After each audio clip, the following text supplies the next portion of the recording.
Chapter 2 is called Collection of Data. And as before, I'm going to page through the book and hit the high points, particularly the pink boxes for the most part. So I'll begin on page 33. Talks a little bit of terminology here. Population, census, and sample. A population consists of all the elements under study. And so, for example, if we're going to study something about Southern State students, then the population is Southern State students. If we're going to study something about Ohioans, then the population is everybody in Ohio. A census is a process of collecting data on an entire population. Now, it's rare that we actually take a census in statistics. It's rare because it's either impractical or impossible to sample the entire population. For example, we do take a census when we vote, assuming all the votes are counted, because the process of counting the votes is conducting a census on everyone who voted. There's a fairly rare example of when we do a census, but generally we don't. We take samples. A sample is a selected part of a population. So let me give you kind of a distinction here. If I wanted to study and make an inference about Math 160 students, well, if my inference concerned present Math 160 students, we only have one class at a time, it would not be hard to conduct a census because there's only 25 or so people in a class.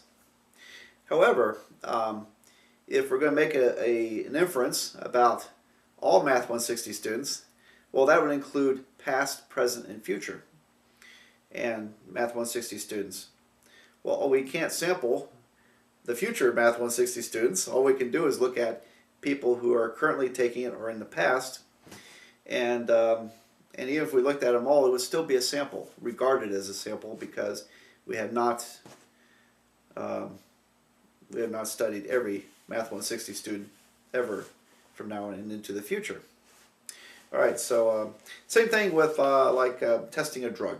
You know, if you read in a medical journal about a new procedure or a new drug that's done, they do samples of people, and they get groups of people together and conduct samples. They're unable to get the entire population with that disease and study them, how they react to the drug. All they can do is sample part of that. So anyway, suffice to say that in virtually every case we study samples, not the full population census. All right, I don't want to get too deep into that. It actually, this distinction makes a difference in another chapter, which I'll tell you about, of course, later on. All right, page 35, a random sample. A random sample is a sample drawn from a population in which every element has a known, sometimes equal chance of being included in the sample. So, for example, if I shuffle a deck of cards very well, the cards are arranged in random order.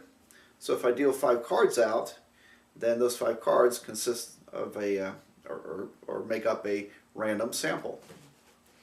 And so I mentioned, I think in the last chapter, that statistics works when the assumptions are all met. And the big major assumption is that you're working with a true random sample. And random sample is literally one in which everything has an equal chance of being selected.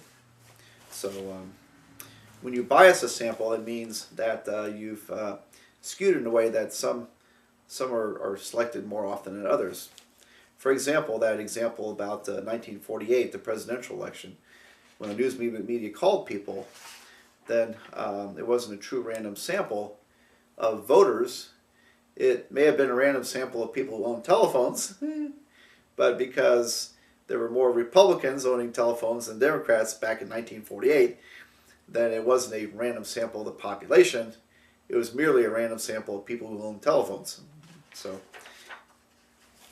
okay, well, the book, of course, elaborates, gives you a lot of examples of sampling, collecting data, and probably worth looking through. Page 39. There's I have a little bit of a problem with the authors on this one. Talks about sampling error, the error that is not a mistake. What is a sampling error? Well, here's how the book defines it. Page 39. The sampling error tells us how far from the true population value 19 of 20 different sample results will fall if many different samples have been selected. Alright, the 19 out of 20 is what I have a problem with, because that's pretty arbitrary, isn't it? 19 out of 20 is 95%.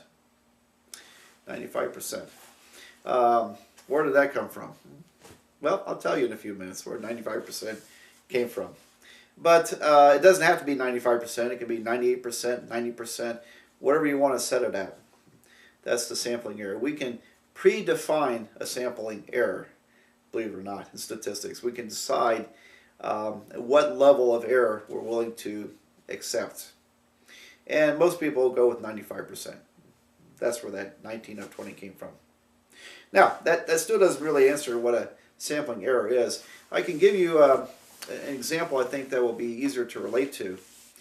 And if you're accustomed to, particularly if you're accustomed to looking at polls, political polls, for example, that appear in the news media before elections. And if you notice in those polls, there's always some fine print at the bottom. It might say that, for example, poll based upon 753 likely voters, margin of error plus or minus 3%. Margin of error plus or minus 3%.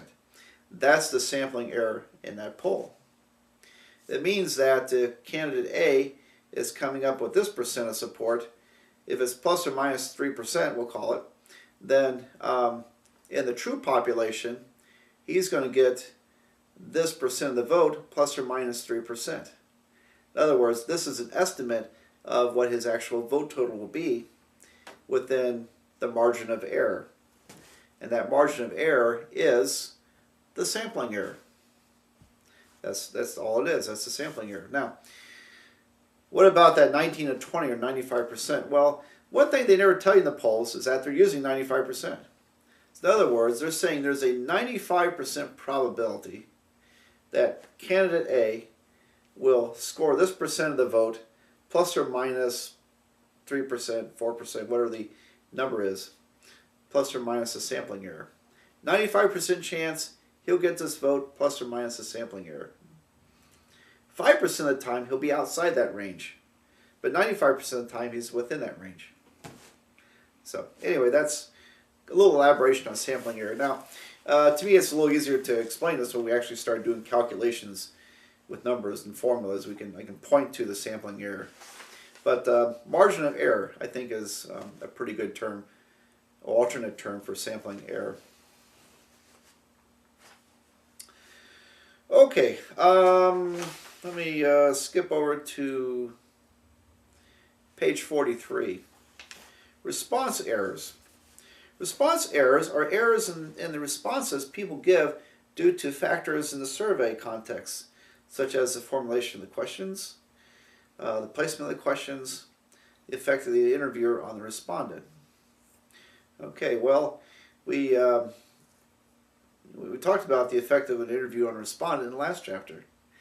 Remember, in recent years, pollsters, when they would poll for a presidential election, they would call and pressure the person on the other end of the telephone line to give an answer.